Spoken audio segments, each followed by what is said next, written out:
دفعہ ایئرپورٹ پہ خاتون نے پوچھا کہ بھئی ہمارے شوہر جو ہیں وہ ایک سال کے لیے ملک سے باہر رہتے ہیں، تو ہمارے لیے یہ تو نیچرل ہے نا، وہ کہتی ہیں ہمیں پھر برائی کے خیالات آنا شروع ہوتے ہیں. تو انہوں نے کچھ سوال پوچھے، وہ حیا کے خلاف ہیں، میں اس کو نہیں یہاں ڈسکس کر سکتا. میں نے ان سے کہا میاں کے علاوہ آپ کے پاس کوئی راستہ نہیں ہے اپنی خواہش پوری کرنے کا. تو وہ کہنے لگے پھر ہم کیا کریں، میاں بھی مجبور ہے. وہ کہہ رہے میں کیسے، اور اپنے ساتھ رکھ نہیں سکتا میاں، کیونکہ جو ہے وہ اس کے پاس اتنی تنخواہ نہیں ہے کہ بیوی کو رکھ سکے. تو چند کیس ایسے ہوتے ہیں.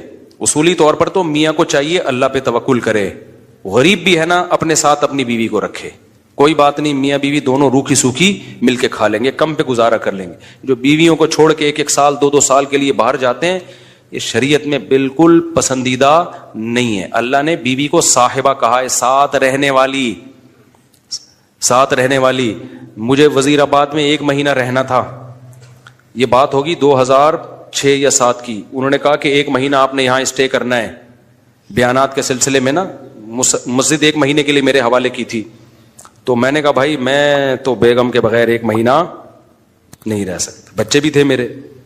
تو میں نے کہا 1 مہینہ میں نہیں رہ سکتا، مجھے بیگم بچے چاہیے، ان کا بھی ٹکٹ دو تو میں یہاں رہوں گا ورنہ نہیں رہوں گا. تو انہوں نے پھر بیگم بچوں کا بھی ٹکٹ دیا. گھر والوں کے ساتھ رہ لیتے ہیں آدمی تمیز سے، ورنہ بیگم کے بغیر ہمارے لیے تو بڑا مشکل ہے اتنا لمبا عرصہ رہنا. مجبوری میں رہنا پڑتا ہے تو ایک الگ بات ہے، لیکن ہے مشکل کام. چاہے کتنے بھی آدمی کے میاں بیوی میں جھگڑے ہو نا، نہیں رہ سکتا بھائی.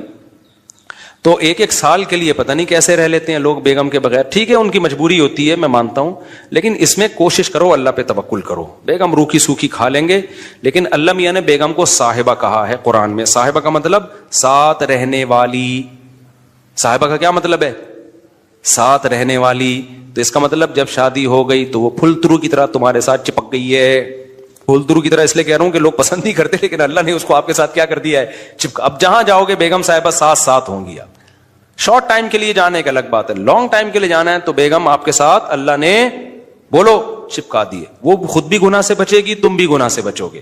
تو اس لیے یہ طریقہ ٹھیک نہیں ہے سال کے لیے میاں بیوی کا دور رہنا. اور پھر خواتین بھی پریشان ہوتی ہیں. تو گناہ کسی کے لیے بھی حلال نہیں ہے. میں نے اس خاتون سے کہا کہ 1 سال آپ کا شوہر باہر ہے، کیا اس کے لیے حلال ہے گناہ کرنا وہاں پہ؟ اس کے لیے حلال نہیں ہے تو آپ کے لیے بھی حلال نہیں. تو اللہ میاں نے صرف یہی رکھا ہے کہ ایک دوسرے کی خواہش پوری کر سکتے ہیں میاں بیوی، اس کے علاوہ ان کے پاس کوئی آپشن نہیں ہے. تو اب پھر بھی نہیں آ رہا میاں، تو میں نے ان خاتون کو یہ کہا کہ اپنے آپ کو بزی رکھیں. آپ کیا رکھیں بھائی؟ کوئی پازیٹیو ایکٹیویٹیز میں اپنے آپ کو کھپا دیں. ایسی موویز تو ویسے بھی ٹھیک نہیں ہے دیکھنا، خاص طور پہ فحش موویز دیکھنا، اور ٹک ٹاک پہ صبح شام بے حیائی. تو جب یہ انسان کی عادت ہے، جب وہ اپنے آپ کو کسی پازیٹیو کام میں لگا دیتا ہے نا، تو چند دن پھر یہ جھٹکے لگیں گے، اس کے بعد انسان نارمل. کئی لوگ ہیں جو 1 سال گھر سے باہر رہتے ہیں، مجبوری میں بیویاں بھی رہتی ہیں، وہ گناہ نہیں کرتے. وجہ کیا ہے کہ وہ سوچتے ہی نہیں نا اس بارے میں، وہ اپنے آپ کو بزی رکھتے ہیں، مصروف رکھتے ہیں. تبلیغی جماعت میں سال کے لیے لوگ جاتے ہیں. میں تو اس کو صحیح نہیں سمجھتا، بیگم کو، جوان بیوی کو چھوڑ کر جاؤ آپ. لیکن بہرحال جو جاتے ہیں تو وہ گناہ تھوڑی کرتے ہیں، بچے رہتے ہیں، کیونکہ وہ ایک خاص ترتیب میں اپنے آپ کو جوڑ چکے ہوتے ہیں. بہرحال یہ نہیں ہے اس کو. تبلیغی جماعت میں سال کے لیے جا رہے ہو، اگر شادی شدہ ہو بیگم کو بھی لے کے جاؤ ساتھ میں.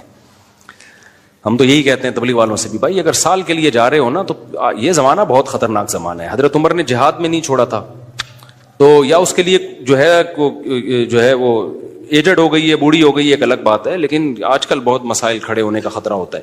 لوگ کہتے ہیں نہیں فلاں سال کے لیے گیا کوئی مسئلہ نہیں ہوا. بھائی مسئلہ ہونے پر حکم کا مدار نہیں ہے، فتنے پر حکم کا مدار ہے، خوف پر. بے پردگی جب ہوتی ہے تو لازمی زنا نہیں ہوتا، لیکن زنا کا خطرہ ہوتا ہے. تو خطرے کی بیس پہ شریعت نے عورت کو پردے کا حکم دیا ہے. سمجھ رہے ہو؟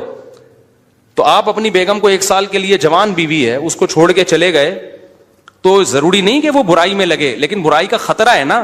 تو خطروں کی بیس پہ احکام دیے ہیں شریعت نے. برائی کا یقین ہو پھر تو بالکل ہی حرام ہے. تو خطرے کی بیس ہے، خطرہ اس بات کا. اس لیے اتنا لمبا بیگم کو چھوڑ کے جانا ٹھیک. اور میں آپ سے بتاتا ہوں، دیکھو جس کو بیوی کے حقوق دینے ہو نا، اپنی بیٹی کو سامنے رکھ کے سوچ لے. آپ یہ چاہتے ہو کہ آپ کی بچی کی شادی ہو اور داماد اس کو 1 سال کے لیے چھوڑ کے چلا جائے، تو آپ اپنی بیٹی کے لیے پسند کرو گے اس بات کو؟ تو جو اپنے کے لیے پسند نہیں کر رہے، دوسروں کی بیٹیوں کے لیے کیوں پسند کر رہے ہو اس بات کو؟ بھائی یہ تو غلط ہے نا. تو اس لیے یہ اچھے لوگوں کی علامت نہیں ہے. تبلیغ میں اللہ کے لیے قربانی دے رہے ہوتے ہیں، لیکن بیگم کو بھی لے جاؤ یار. سمجھتے ہو گے نہیں سمجھتے؟ یا پھر شادی کے بغیر پہلے سال لگا لو, شادی کی ہے تو پھر بیگم کو ساتھ لے کے جاؤ. تو بڑے مسائل کھڑے ہونے کا خطرہ ہوتا ہے آج کل. تو اس لیے اس میں جب, اور اگر نہیں ہے کوئی صورت نہیں بن رہی ہے تو پھر اپنے آپ کو مثبت ایکٹیویٹیز میں اتنا کھپا دو.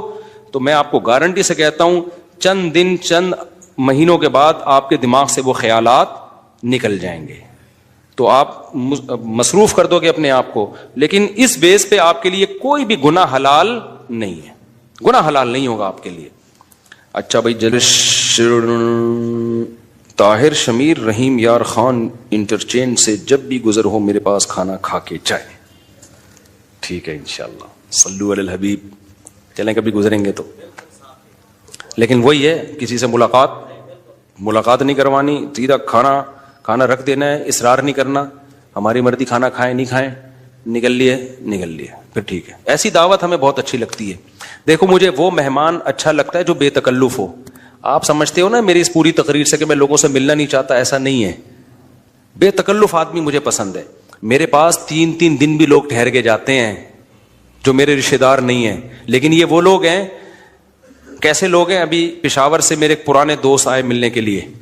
آئے, میں نے کہا السلام علیکم, کیا حال ہے, سب سیٹ چل رہا ہے؟ الحمدللہ. اس کے بعد پتہ نہیں میں بھول گیا, وہ خود ہی جا کے کھانا کھا رہے ہیں. میں تو مصروف آدمی ہوں بھائی, خود ہی کھانا کھا رہے ہیں, لیکن برا نہیں محسوس کر رہے. پھر جب مجھے ٹائم ملتا ان کو بلا لیتا, آ جاؤ یار بیٹھتے ہیں, جا بھائی چائے بنا کے لاؤ, بھائی ان کو بھی پلاؤ مجھے بھی پلاؤ. پھر کھانے کے ٹائم پہ مجھے یاد آیا ارے وہ آئے ہوئے ہیں. میں نے کہا آپ بھی آ جاؤ کھانا کھا لو. انہوں نے کھانا کھا لیا, صحیح ہے نا. پھر بھول گیا میں کہاں گئے, پتہ نہیں کہاں گئے. پھر اگلے دن مجھے یاد آیا اڑے بندہ آیا ہوا ہے بھائی, لیکن وہ ناراض نہیں ہو رہا. پھر میں آیا, جب میں فارغ ہوا میں نے کہا آ جاؤ یار, میں نے فلاں جگہ جانا ہے بیان کے لیے, آپ بھی میرے ساتھ ہی گاڑی میں آ جاؤ. اپنے ساتھ گاڑی میں بٹھایا, لے گئے ان کو, بیان کیا, گھمائے, پھر آیا اپنے ساتھ ہی واپس لے. پھر بھول گیا میں, پتہ نہیں بندہ گیا کہاں پہ. تو وہ ناراض نہیں ہوئے. 3 دن اسی طرح ہم نے ہنسی خوشی گزارے. اس کے بعد وہ نکل لیے. انہوں نے کہا میں پشاور پہنچ چکا ہوں. میں نے کہا یار کوئی میری طرف سے کوتاہی ہو گئی, معاف کر دینا. کہہ رہے کہنا تو یہ چاہیے تھا, بدتمیزی کی انتہا کر دیا آپ نے. لیکن وہ خوش تھا. تو ایسے بندے 100 دفعہ ہیں. میں نے تو ایک کمرہ اسپیشل مہمانوں کے لیے بنایا ہوا ہے, واش روم کے ساتھ, کہ مہمان آئے اسٹے کریں یہاں پہ. لیکن وہ مہمان جو تکلف والا نہ ہو کہ جی پوچھا نہیں مجھے ناشتے میں مفتی صاحب نے, بھائی ہماری بہت ٹینشن ہے, ابھی یہ تجھے پوچھیں گے تو ہم تو گھر والوں کو کون پوچھے گا. ہاں کوئی بہت میرے ٹیچر آ جائے نا, استاذ آ جائے, معزز مہمان, کوئی بہت ہی اپر لیول کا میرے ٹیچر آ جائے, میرا چاچو آ جائے, وہ چاچو تو میرے بیچارے انتقال ہو گیا, میرے ماموں آ جائیں, تو ان کے ساتھ یہ سلوک نہیں ہوگا.